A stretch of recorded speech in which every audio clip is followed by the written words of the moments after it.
Hello student, हम लोग बात करेंगे ITS 13 की। इसमें जो रिस्पिरेशन इन प्लांट के क्वेश्चन है उसको डिस्कस करेंगे।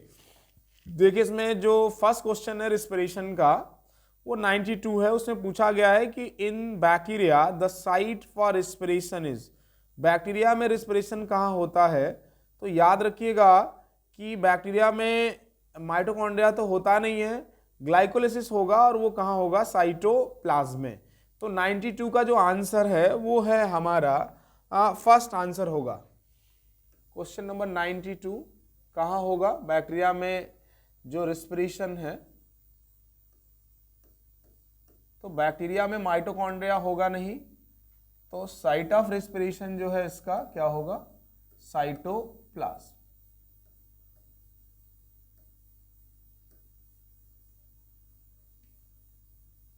चलिए, अब आएंगे हम नेक्स्ट क्वेश्चन पे। देखिए, क्वेश्चन नंबर 94 पूछा गया है कि रिस्पिरेशन इन प्लांट्स। प्लांट्स में respiration occur only during day, result in the formation of vitamins, in characteristics of the all living cell, often require CO2। याद रखिएगा कि जितने भी लिविंग सेल हैं सबको रिस्पिरेशन की रिक्वायरमेंट है। तो 94 का आंसर होगा थर्ड। यानी देखिए 94 प्लांट्स, क्या दुनिया में जितने भी लिविंग सेल हैं, जितने भी लिविंग सेल्स हैं सबको एनर्जी की रिक्वायरमेंट है, और एनर्जी बिना रिस्पिरेशन के नहीं मिल सकती। तो इसका मतलब प्लांट्स के जितने भी प्लांट्स में लिविंग सेल होते हैं सब में ग्लूकोज का ऑक्सीडेशन होता है, और ग्लूकोज के ऑक्सीडेशन से क्या रिलीज होती है? एनर्जी। अब हम बात करेंगे question number 96। In plants respiration take place.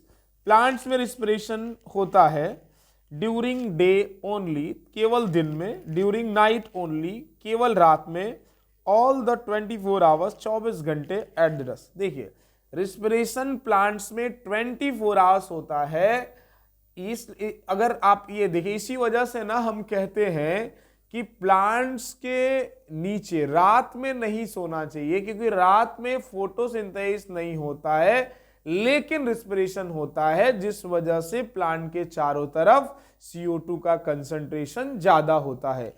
तो हम आ जाएंगे 96 में जो हमारा आंसर होगा, 96 में जो आंसर होगा कि प्लांट्स में जो रिस्पिरेशन है वो, जो प्लांट्स में इन प्लांट्स में जो रिस्पिरेशन है, रिस्पिरेशन ये 24 घंटे होता है, 24 आवर्स, 24 घंटे होता है।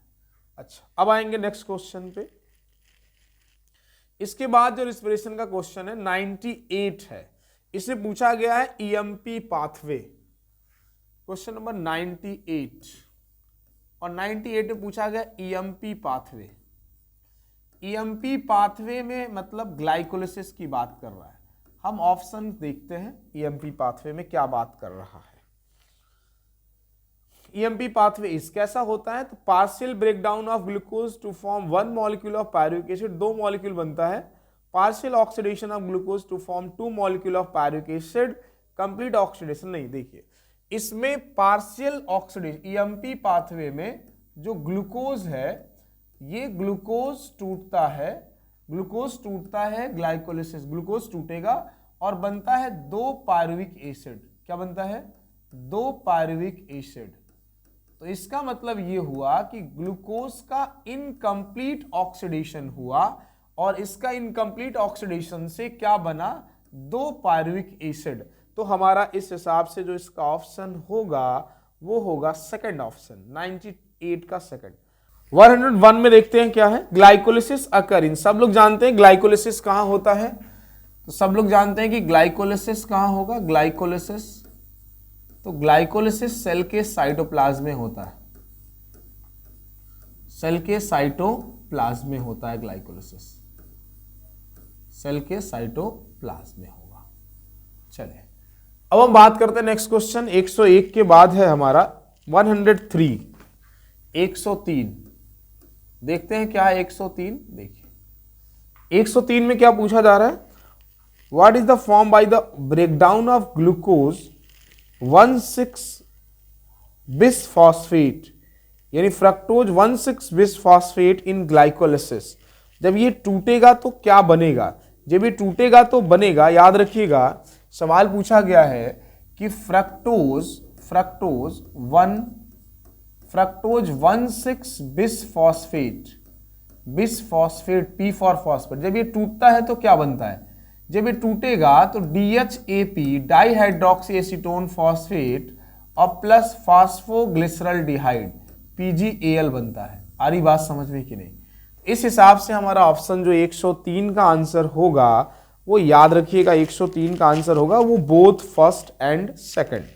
अब हम आएंगे नेक्स्ट क्वेश्चन पे। 105 सवाल पूछ रहा है, in glycolysis electron are removed by, यानी 105 की बात करते हैं। देखिए 105 में कह रहा है कि कौन है जो इलेक्ट्रॉन को रिमूव करता है, किसमें, ग्लाइकोलिसिस में। तो देखिए ग्लाइकोलिसिस में जब हम बात करते हैं इन ग्लाइकोलिसिस, तो ग्लाइकोलिसिस में आप देखिएगा जो छठवां स्टेप है ग्लाइकोलिसिस में, जो 6 स्टेप है, इस 6 स्टेप पे क्या होता है, याद रखिएगा इस 6 स्टेप पे NAD+ यूज होता है, और याद रखिएगा यहां से 2 इलेक्ट्रॉन खींचता है ये 6 स्टेप में जो सबस्ट्रेट है, और बनाता है NADH, यानी इसने यहां से क्या ले लिया, 2 इलेक्ट्रॉन लिया सबस्ट्रेट से। आ रही बात समझ में? तो कौन है जो इलेक्ट्रॉन रिमूव कर सकता है ग्लाइकोलिसिस में, तो इलेक्ट्रॉन निकालने का काम कौन करता है, NAD+। चलिए अब हम आएंगे नेक्स्ट क्वेश्चन पे। 105 के बाद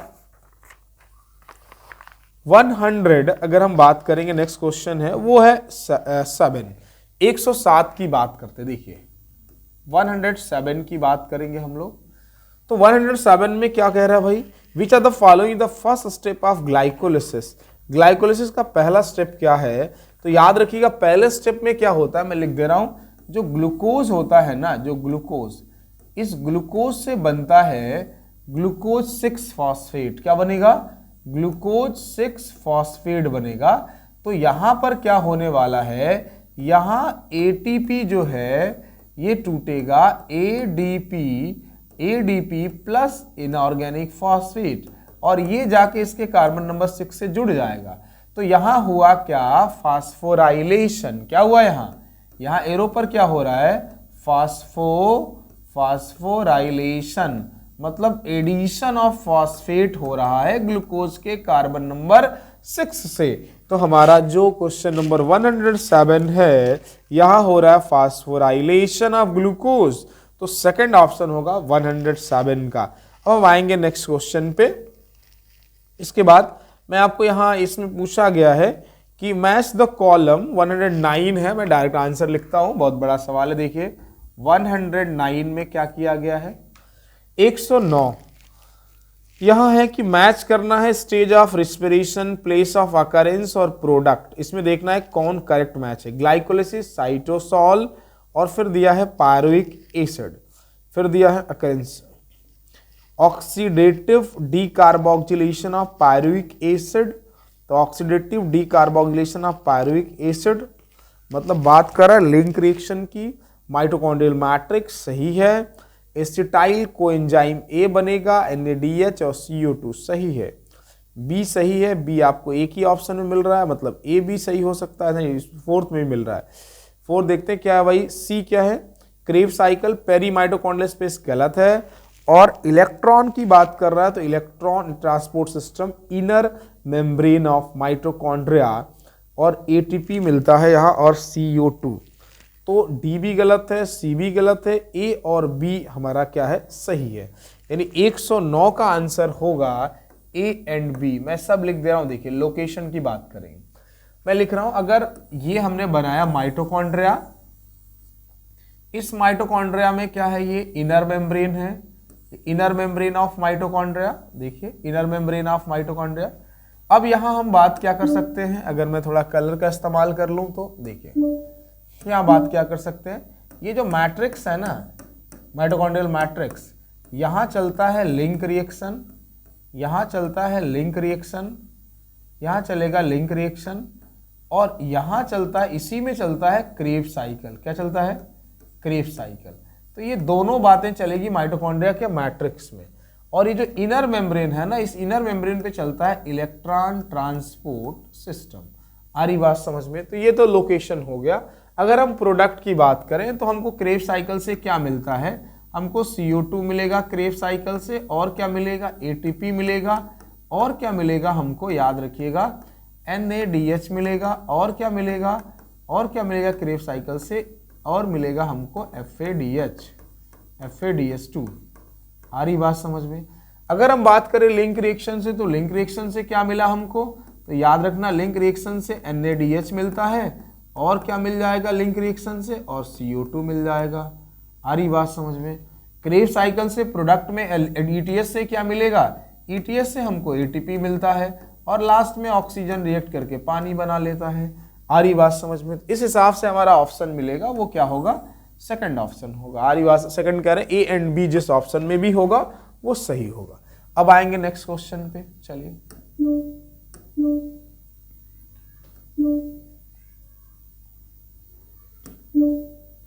देखिए, पूछा गया आपसे कि 123 में पूछा गया कौन कितने कार्बन का है। तो 123 क्वेश्चन है, इसको देखते हैं। देखिए क्या पूछा गया 123 में कि मैच करना है 4 कार्बन कंपाउंड। क्या होगा इसमें? तो सब लोग जानते हैं कि 4 कार्बन का जो होगा वो होगा मैलिक एसिड। तो 4 कार्बन ए का 4th ऑप्शन 5th के साथ चले जाएंगे। ए का 5th 2 ऑप्शन में दिया हुआ है। 2 कार्बन का यहाँ एसिटाइल कोएंजाइम ए है, तो हम जो है बी को 1st के साथ चले जाएंगे। तो इस हिसाब से हमारा 123 का ऑप्शन होगा, वो होगा क्या? मैं यहाँ मैच कर दे रहा हूँ। देखिए इसमें अगर हम मिलाएंगे तो जो 4 कार्बन का कंपाउंड है वो हमारा हो जाएगा, यहाँ पे 4 कार्बन का कंपाउंड जो है वो है मैलिक एसिड। कौन सा एसिड है? मैलिक एसिड, क्योंकि ऑक्जेलोएसिटिक एसिड से ही मैलिक एसिड बनता है। तो ये हो गया। दूसरा क्या पूछा गया? 2 कार्बन का। तो याद रखना 2 कार्बन का जो कंपाउंड है वो है एसिटाइल कोएंजाइम ए। वो कौन है? Acetyl coenzyme A. तो इसके साथ चले जाएंगे, आप मैच करते रहिएगा। फिर उसके बाद हमारा क्या ख्याल है? 5 कार्बन का पूछ रहा है। तो 5 कार्बन का कंपाउंड अल्फा कीटोग्लूटरेट होगा। क्या होगा? 5 कार्बन का कंपाउंड जो है, 5 कार्बन का कंपाउंड अल्फा कीटोग्लूटरेट, जी लिख दे रहा हूँ, अल्फा कीटोग्लूटरेट। अच्छा कीटोग्लूटरेट। अच्छा अब क्या बचा हुआ है? 3 कार्बन का कंपाउंड कौन है? 3 कार्बन का कंपाउंड पायरुविक एसिड है। अब जो बच गया, तो यहाँ 3 कार्बन का कंपाउंड हम किसके साथ जा सकते हैं? Pyruvic acid PA। अब आप ऑप्शन मैच कर लीजिएगा 123 का क्या होगा। अब आएंगे नेक्स्ट क्वेश्चन पे। देखिए इसके बाद 125 इन एनारोबिक रेस्पिरेशन ऑफ ईस्ट। हम बात करते हैं 125 की बात करते हैं। देखिए सवाल है इन anaerobic respiration of east. East में जब एनारोबिक रेस्पिरेशन होगा तो क्या ऑक्सीजन निकलेगा? नहीं। CO2 रिलीज होगा? रिलीज होगा। कार्बन डाइऑक्साइड लेगा? नहीं। ऑक्सीजन नहीं। देखिए जब भी ईस्ट में एनारोबिक रेस्पिरेशन होगा, लिख रहा हूं मैं, ग्लूकोज है, और इस ग्लूकोज से क्या निकलेगा? क्या टूटेगा? जब ग्लाइकोलिसिस चलेगा, ग्लाइकोलिसिस, तो मिलेगा पायरुविक एसिड। क्या मिलेगा? Pyruvic acid. जब इस पायरुविक एसिड का हम क्या करा देंगे? याद रखिएगा डीकार्बोक्सिलेशन करा देंगे, तो क्या बन जाएगा? CO2 निकाल देंगे, तो एसिटल्डिहाइड बन जाएगा। क्या बन जाएगा? एसिटल्डिहाइड बन जाएगा। एसिटल्डिहाइड बन जाएगा। और एसिटल्डिहाइड का अगर हम रिडक्शन कर देंगे तो यहाँ एथेनॉल बन जाएगा। क्या बन जाएगा? एथेनॉल। क्या बन जाएगा? एथेनॉल। आ रही बात समझ में? तो यहाँ क्या मिला? यहाँ CO2 मिल रहा है। आ रही बात समझ में कि नहीं? क्या मिल रहा है? CO2। और यहाँ पे क्या यूज कर लिया हमने? क्या यूज कर लिया?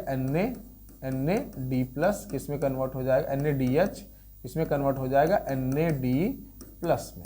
आ रही बात? और ये जाके ग्लाइकोलिसिस चलाएगा। ये आके फिर ग्लाइकोलिसिस में क्या होता है? यहाँ पे आके यूज होता है। समझ रहे मेरी बात? तो यहाँ पर ऑक्सीजन गैस क्या, सॉरी CO2 रिलीज हो रहा है। यहाँ क्या है? CO2 रिलीज हो रहा है। कहाँ क्या भाई? क्वेश्चन नंबर क्या है? 125 में आप देखेंगे तो क्या CO2 given out, CO2 given out. तो इसमें आंसर जो होगा आपका 125 का सेकंड होगा। अब हम आएंगे नेक्स्ट क्वेश्चन पे, 127 की बात कर रहे हैं। In alcoholic fermentation by yeast pyruvic acid is the converted to the ethyl alcohol and CO2 with help of the enzyme. कौन सा एंजाइम होता है इसमें, इसमें कौन सा एंजाइम लगता है, तो याद रखें इसमें लगता है एल्कोहलिक डिहाइड्रोजिनेज और पायरुवेट डीकार्बोक्सिलेज लग सकता है। तो इसमें जो आंसर आपका आएगा वो पायरुविक एसिड के लिए pyruvate decarboxylase and alcoholic dehydrogenase. इस हिसाब से हमारा आंसर इसका 127 का जो आंसर होगा वो फोर्थ आंसर होगा। क्या होगा वो फोर्थ, क्यों, क्योंकि यहाँ पर डीकार्बोक्सिलेज लगेगा और वहाँ डिहाइड्रोजिनेज लगेगा। आ रही बात समझ में, दोनों लग जाएंगे। अब हम आएंगे नेक्स्ट क्वेश्चन पे। नेक्स्ट क्वेश्चन है 129, एरोबिक रेस्पिरेशन अकर इन। एरोबिक रेस्पिरेशन कहाँ होता है, तो अगर हम 129 की बात करेंगे और ये देखेंगे कि एरोबिक रेस्पिरेशन कहाँ होता है, तो याद रखिए माइटोकॉन्ड्रिया में होता है। साइटोप्लाज्म में एरोबिक नहीं होगा, न्यूक्लियोप्लाज्म में नहीं होगा, क्योंकि माइटोकॉन्ड्रिया में ही ETS चलता है। और याद रखिएगा जहाँ ETS चलता है वही एरोबिक रेस्पिरेशन होगा, क्योंकि ETS को चलाने के लिए ऑक्सीजन की जरूरत पड़ती है। Final electron acceptor of ETS is the oxygen. आ रही बात समझ, तो माइटोकॉन्ड्रिया इसका आंसर होगा। अब हम आएंगे नेक्स्ट क्वेश्चन पे। इसके बाद जो है 129 के बाद जो है वो देखते हैं नेक्स्ट क्वेश्चन कौन सा है। हम आ जाएंगे 131, during conservation of pyruvic acid into acetyl coenzyme में पायरुविक एसिड इज। याद रखिएगा अभी मैंने बताया होगा ऊपर, ये कितना नंबर है, क्वेश्चन नंबर 131 कह रहा है। 131 में मैं बता रहा हूँ आपको कि ये पायरुविक एसिड से क्या बन रहा है। पायरुविक एसिड से क्या बना रहे हैं हम लोग, पायरुविक एसिड से बनाते हैं यहाँ पर एसिटाइल कोएंजाइम में। क्या बनाते हैं, एसिटाइल कोएंजाइम में। अब देखिएगा यहाँ क्या होगा, इस एरो पर होता है ऑक्सीडेटिव डीकार्बोक्सिलेशन। क्या होता है, ऑक्सीडेटिव डीकार्बोक्सिलेशन होता है यहाँ पर। तो इसका मतलब इसका क्या हो रहा है, ऑक्सीडेशन हो रहा है। इसका क्या हो रहा है, ऑक्सीडेशन। कैसे मैं बताऊं, आप देखिए ऑक्सीडेशन में क्या यूज किया, Na+, और यहाँ से इलेक्ट्रॉन छीना, यहाँ इलेक्ट्रॉन छीना 2 इलेक्ट्रॉन, तो यहाँ बना क्या, NaDH। यहाँ क्या बना, NaDH। इसका हो गया रिडक्शन और इस कंपाउंड का क्या हुआ, ऑक्सीडेशन। क्या हुआ, ऑक्सीडेशन। आ रही बात समझ में। तो नेक्स्ट आपका जो होगा इसमें 131 का आंसर होगा। इसमें जो पायरुविक एसिड है ये ऑक्सीडाइज हो रहा है, 131 में ऑक्सीडाइज हो रहा है। आंसर जो है वो सेकंड जाएगा। अब आएंगे नेक्स्ट क्वेश्चन पे 133। पूछ रहा 133 में क्रेव साइकिल में कितना CO2 निकलेगा। याद रखिएगा यहाँ यहीं से हम जोड़ सकते हैं यार, एक एसिटाइल कोएंजाइम में एक एसिटाइल से एक बार क्रेव साइकिल चलेगा और एक बार क्रेव साइकिल चलेगा तो 2 CO2 निकलेगा। आप क्या करते हैं, आप सोचते हैं हमेशा ग्लूकोज के लिए, यार ग्लूकोज की बात करेंगे तो 2 पायरुविक एसिड बनेगा, 2 एसिटाइल कोएंजाइम बनेगा, 2 बार क्रेव साइकिल चलेगा तो 4 CO2 निकलेगा। हमेशा ग्लूकोज की बात नहीं कर रहा, वो पूछ रहा है एक बार क्रेव साइकिल चलेगा तो कितना, एक एसिटाइल से एक बार चलेगा तो 2। ग्लूकोज की बात करेंगे तो 2 एसिटाइल मिलता है तो 2 बार चलता है तो 4 आंसर देते हैं। बहुत सारे लोगों ने 4 CO2 लगाया होगा, वो गलत है, वो एक ग्लूकोज के लिए है और एक ग्लूकोज में 2 बार चलेगा क्रेव साइकिल। इस हिसाब से आपका आंसर क्या होगा, 2 CO2। 133 का आंसर मिलेगा आपका फर्स्ट, ये पहला आंसर होगा। आ रही बात समझ में। अब हम नेक्स्ट क्वेश्चन की बात कर सकते हैं। देखिए इसके बाद सवाल है कि हम नेक्स्ट क्वेश्चन पे आ जाएंगे, 137 की बात करेंगे। माइटोकॉन्ड्रियल मैट्रिक्स 137 जो है, क्वेश्चन नंबर 137, इसमें आपको याद करने वाली बात है यार, ये एनसीईआरटी से बाहर का सवाल है, आपको ये बात नोट्स में नोट कर लीजिएगा कि माइटोकॉन्ड्रियल मार्कर एंजाइम कौन होता है। ये होता है सक्सिनेट डिहाइड्रोजिनेज। तो आंसर इसका होगा सक्सिनिक डिहाइड्रोजिनेज, डिहाइड्रोजिनेज, ये आंसर इसका होगा, सक्सिनिक डिहाइड्रोजिनेज। चलिए अब हम आएंगे नेक्स्ट क्वेश्चन पे, इसको हटाते हैं थोड़ा। देखिए इसके बाद हमारी बात होगी नेक्स्ट क्वेश्चन पे, 137 के बाद दिया होगा 139। क्वेश्चन नंबर 139 देखिए क्या है ये। 139 में आपसे पूछा है कि NaDH से कितना ATP मिलेगा। याद रखिए अगर मैं बात करूं एक NaDH तो हमेशा एक NaDH से 3 ATP मिलता है। जब भी एक NADH ETS में जाएगा 3 ATP देगा। अगर हम एक FADH2 की बात करेंगे तो एक FADH2 ETS में जाने के बाद 2 ATP देता है। कितना ATP देता है? 2 ATP देता है। और ये किसके लिए पूछ रहा था? Which set of product correct in the term of the molecule pyruvic acid completely oxidise into the aerobic cell. अच्छा, पायरुविक एसिड के लिए पूछ रहा है। एक मिनट रुक जाइए, यहां से देखिए 139 पायरुविक एसिड के लिए पूछ रहा है, तो ऐसे कर देंगे, क्या दिक्कत है। देखिए हम कह रहे हैं कि ये एक ग्लूकोज है और एक ग्लूकोज ये क्या है? ग्लाइकोलिसिस चला, किसमें चेंज हो गया? पायरुविक एसिड में। अब ये पायरुविक एसिड किसमें चेंज हो गया? यहाँ लिंक रिएक्शन चला तो एसिटाइल कोएंजाइम में चेंज हो गया। और एसिटाइल कोएंजाइम ए जो है ये क्या चलाएगा? ये चला रहा है क्रेब्स साइकिल। क्या चला रहा है? ये क्रेब्स साइकिल। एक बार पायरुविक एसिड है, एक बार चलेगा क्या? अगर ग्लूकोज की बात करेंगे तो ये 2 पायरुविक एसिड मिल जाता है। हमको 2 पायरुविक एसिड लेके नहीं चल रहा है, एक सिंगल पायरुविक एसिड की बात कर रहा है। तो सिंगल पायरुविक एसिड से अगर एक बार लिंक रिएक्शन चलेगा तो एक बार लिंक रिएक्शन चलेगा तो एक बनेगा, एक बनेगा हमारा क्या? NADH। एक NADH बनेगा और एक CO2 निकलेगा सिंगल पायरुविक एसिड के लिए। अच्छा, एसिटाइल कोएंजाइम में एक बार क्रेब्स साइकिल चला तो एक बार चलेगा तो हमको 3 मिल जाएगा NADH और एक मिल जाएगा FADH2 और 2 क्या मिल जाएगा? CO2। 2 क्या मिल जाएगा? CO2। अब हमारा आंसर क्या हो जाएगा? हम देख लेते हैं आंसर क्या हो जाएगा। NADH की टोटल यहाँ 3 NADH और एक 4 NADH मिलेगा, एक FADH मिलेगा और CO2 3 मिलेगा। इस हिसाब से 139 का आंसर होगा पहला। 139 का आंसर इसका है फर्स्ट आंसर है। आ रही बात समझ में? अब आएंगे नेक्स्ट क्वेश्चन पे। Glycolysis is found in aerobic organism only, anaerobic organism only, both aerobic and anaerobic, aerobic organism only. देखिए ग्लाइकोलिसिस जो होता है ना, ये ऑक्सीजन के एब्सेंस में हो सकता है। वो ऑक्सीजन के एब्सेंस में होगा तो ये दोनों में कॉमन पाथवे है और साइटोप्लाज्म में होता है। तो 142 141 है ना, ये दोनों में हो सकता है। एनारोबिक में भी हो सकता है एंड एरोबिक में, दोनों में रेस्पिरेशन में हो सकता है। एनारोबिक एंड एरोबिक दोनों में हो सकता है, बोथ ऑर्गेनिज्म में।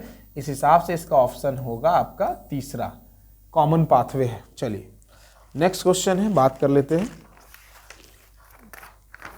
इसके बाद क्या है भाई? इसके बाद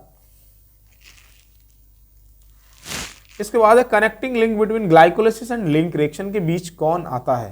तो याद रखिएगा ग्लाइकोलिस, connecting link between glycolysis and Krebs cycle. देख लीजिए क्वेश्चन नंबर क्या? 143। यार 143 की जब हम बात करेंगे तो ये ग्लूकोज हो गया और ग्लूकोज को जब हम तोड़ रहे हैं तो ये टूटता है पायरुविक एसिड में, पायरुविक एसिड में टूटता है। ये बीच में कौन आ गया? ग्लाइकोलिसिस। कौन आ गया? ग्लाइकोलिसिस। अब क्या है? ये पायरुविक एसिड जो है वो टूट गया एसिटाइल कोएंजाइम ए में। किसमें टूट गया? एसिटाइल कोएंजाइम ए में। और एसिटाइल कोएंजाइम ए से क्या चल रहा है इधर? क्या चल गया इधर? क्रेब्स साइकिल चल गया, क्रेब्स साइकिल चल गया। अब ये बताओ, ये हो गया ग्लाइकोलिसिस यहां से लेके यहां तक और ये हो गया क्रेब्स साइकिल, तो बीच में कौन आ गया? Acetyl coenzyme A. तो आपका आंसर जो होगा 133 का एसिटाइल कोएंजाइम ए, 143 का एसिटाइल कोएंजाइम ए। तो इसका आंसर हमारा है, फर्स्ट आंसर होगा इसका, ये टिक करिए। अब आ जाइए नेक्स्ट क्वेश्चन पे। इसके बाद है सवाल कि 145 इन क्रेब्स साइकिल। 145 में क्या हो रहा है? तो देखिए 145 इन क्रेब्स साइकिल, याद रखिएगा 145 में क्रेब्स साइकिल की बात कर रहा है यार। तो क्रेब्स साइकिल में अगर हम देखेंगे ना तो क्रेब्स साइकिल तो चलता है एसिटाइल कोएंजाइम ए से। अब एसिटाइल कोएंजाइम ए दिया नहीं है तो क्रेब्स साइकिल में पायरुविक एसिड जो है वो CO2 में कन्वर्ट होगा। क्यों? क्योंकि क्रेब्स साइकिल जब चल रहा है तो यहाँ क्या निकल रहा है? CO2 निकल रहा है कि नहीं निकल रहा है? तो इसका मतलब ये हुआ कि क्रेब्स साइकिल में CO2 तो रिलीज होगा। अब ADP CO2 में कन्वर्ट हो रहा नहीं, कार्बन हमेशा कहां से आएगा? पायरुविक एसिड से आएगा, तो गलत है। Pyruvic acid converted into CO2 सही है। Glucose converted into CO2। अब देखिए अगर pyruvic acid converted into CO2 नहीं होता तो ग्लूकोज के साथ जा सकते थे। आ रही बात समझ में कि नहीं? तो बेस्ट ऑप्शन आपका मिल जाएगा सेकंड, यानी 145 का आंसर है सेकंड। आ जाइए अब नेक्स्ट क्वेश्चन है, देखते हैं हम लोग क्या है भाई। इसके बाद 147 की बात कर रहा है। In Krebs cycle the first product in the citric acid which is the 6 carbon compound it form by the condensing the irreversible reactions अच्छा, वो जो पहला स्टेप है ना क्रेब्स साइकिल का, वो कैसे बनता है याद रखिएगा। हम लोग देखते हैं 147 क्वेश्चन नंबर है, और 147 की जब हम बात करेंगे, 147 की बात करेंगे तो याद रखिएगा 147 में क्या होता है, ऑक्जेलोएसिटिक एसिड है, और इस ऑक्जेलोएसिटिक एसिड से याद रखिएगा कौन रिएक्ट करेगा, कौन आएगा, ये आ गया एसिटाइल कोएंजाइम ए। कौन आ गया, एसिटाइल कोएंजाइम ए। ये 2 कार्बन का है और ये 4 कार्बन का है। यहाँ 6 कार्बन का कंपाउंड बन गया। नाम क्या उसका, सिट्रिक एसिड। नाम क्या इसका, सिट्रिक एसिड। एंजाइम कौन लग गया, सिट्रेट सिंथेज। एंजाइम कौन लगा, सिट्रेट सिंथेज एंजाइम लग गया। सिट्रेट सिंथेज एंजाइम यहाँ लग गया। अब आपका आंसर क्या हो जाएगा इसमें, 155 का आंसर होगा। आप कहाँ गया क्वेश्चन नंबर 147। 147 में आंसर आपका है oxaloacetic acid. Oxaloacetic acid the first product is citric acid, which is the 6 carbon compound is formed by the condensing of irreversible reaction between oxaloacetic acid और एसिटाइल कोएंजाइम। इन दोनों के बीच में oxaloacetic acid और acetyl coenzyme ये दोनों react कर रहे हैं। इसका मतलब 147 का आंसर है सेकंड। इसका आंसर क्या होगा, इसका आंसर है सेकंड। अब आ जाइए नेक्स्ट क्वेश्चन पे। 147 के बाद आंसर देखिए 149 को देख लेते हैं हम लोग। क्या है भाई 149 पूछा गया, substrate level phosphorylation. Substrate level phosphorylation वो होता है जहां जीटीपी में कन्वर्ट होता है। तो ये हमारा आंसर होगा oxalosuccinate, alpha ketoglutarate succinic acid. पहले सिट्रिक एसिड बना, citric acid isocitric acid, isocitric oxalosuccinate, oxalosuccinate से अल्फा कीटोग्लूटारेट, ऑक्जेलोसक्सिनेट से अल्फा कीटोग्लूटारेट, अल्फा कीटोग्लूटारेट से सक्सिनाइल कोएंजाइम ए, और सक्सिनाइल कोएंजाइम ए से सक्सिनेट, और सक्सिनेट से बना फ्यूमरेट। सक्सिनेट से बना फ्यूमरेट। आंसर इसमें होगा थर्ड। 49 का आंसर है थर्ड। आ रही बात समझ में कि नहीं, 49 का आंसर है थर्ड। आ रही बात समझ। वहां जीटीपी जो है ना, यहाँ जो है वो जीडीपी किस में चेंज होता है, जीडीपी कन्वर्ट होता है जीटीपी में, और जीटीपी किस में चेंज हो जाता है, एटीपी में। और याद रखिएगा डायरेक्ट ये सबस्ट्रेट से ये इलेक्ट्रॉन ले रहा है इसको कन्वर्जन करने, डायरेक्ट सबस्ट्रेट से, इसीलिए बोलते हैं ये डायरेक्ट एटीपी मिला तो ये एसएलपी है। क्या ये एसएलपी। अब आ जाएंगे नेक्स्ट क्वेश्चन पे। चलिए इसके बाद क्वेश्चन नंबर है, बात कर लेते हैं 151 क्वेश्चन नंबर है। इसमें सवाल पूछा गया क्या, अच्छा ये एब्सेंट किया गया है। याद रहे ग्लूकोज को चेंज कर रहे हैं, ग्लूकोज को ग्लाइसरल्डिहाइड 3 फॉस्फेट, फिर मिल गया हमको फास्फोइनॉल पायरुवेट, फास्फोइनॉल पायरुविक एसिड, फिर मिला इससे पायरुविक एसिड। तो इसमें आंसर जो होगा बी जो है वो पायरुविक एसिड है, और ये जो है फॉस्फोइनॉल पायरुवेट जो बनता है वो 2-फॉस्फोग्लाइसरिक एसिड, डाइहाइड्रोक्सी एसीटोन फॉस्फेट होगा नहीं, glyceraldehyde 3 phosphate, glyceraldehyde 3 phosphate, 3 phosphate glyceraldehyde 3 phosphate से 1,3,20 phosphoglyceric acid, 1,3,20 phosphoglyceric 3 phosphoglyceric acid, 3 phosphoglyceric acid, 3 phosphoglyceric acid, 3 phosphoglyceric acid है ये, 3 फॉस्फोग्लिसरिक एसिड से पायरुविक एसिड, 3 फॉस्फोग्लिसरिक एसिड से पायरुविक एसिड, यानी 151 का आंसर होगा फोर्थ। 151 का आंसर है फोर्थ। अब याद रखिए 151 का आंसर है फोर्थ। अब आ जाएंगे नेक्स्ट क्वेश्चन पे। इसके बाद 153 की बात करते हैं। The number of ATP molecule produced by the electron transport system from Krebs cycle. पूछ रहा है कि 153 में थोड़ा देख लीजिए, 153 में पूछा गया है कि number of ATP Krebs cycle में। देखिए अगर हम कह रहे हैं कि एक टर्न पूरा क्रेब्स साइकिल चलता है, जब एक टर्न क्रेब्स साइकिल चलता है, इस पूरे क्रेब्स साइकिल में हमको क्या मिला, 3 NADH मिला, 3 NADH मिला, और क्या मिला, 1 FADH मिला, 1 FADH मिला। आ रही बात समझ में। अब ये NADH जब ETS में जाएगा, ये ETS में जाएगा तो 1 NADH 3 ATP देता है, तो 9 है, सॉरी 3 है तो कितना देगा, 9 ATP यहाँ से मिल जाएगा, आ रही बात समझ में। और यहाँ एक FADH है, याद रखो एक FADH ETS में जाएगा, 2 ATP बनाएगा, कितना बनाएगा, 2 ATP। तो यानी टोटल ETS से कितना मिला क्रेब साइकिल में, 11 ATP, 11 ATP। तो आपका आंसर क्या होगा, 11 ATP। आ रही बात समझ में, तो याद रखिए इस बात को, 153 का आंसर होगा 11। अब क्या है, नेक्स्ट क्वेश्चन है, which step define the action of citrate synthase. Citrate synthase कब होता है, पहले स्टेप पे होगा। अभी इससे पहले ही सवाल बताया था, तो 155 का आंसर होगा ऑक्जेलो acetic acid plus acetyl coenzyme, वहीं बनेगा सिट्रेट। आ रही बात समझे, सिट्रिक एसिड। अब आएंगे नेक्स्ट क्वेश्चन पे 157। 157 में which step of Krebs cycle involve decarboxylation, यानी कौन कौन सा स्टेप पे डीकार्बोक्सिलेशन होता है क्रेब साइकिल में। तो तीसरे स्टेप पे होता है और चौथे स्टेप पे होता है।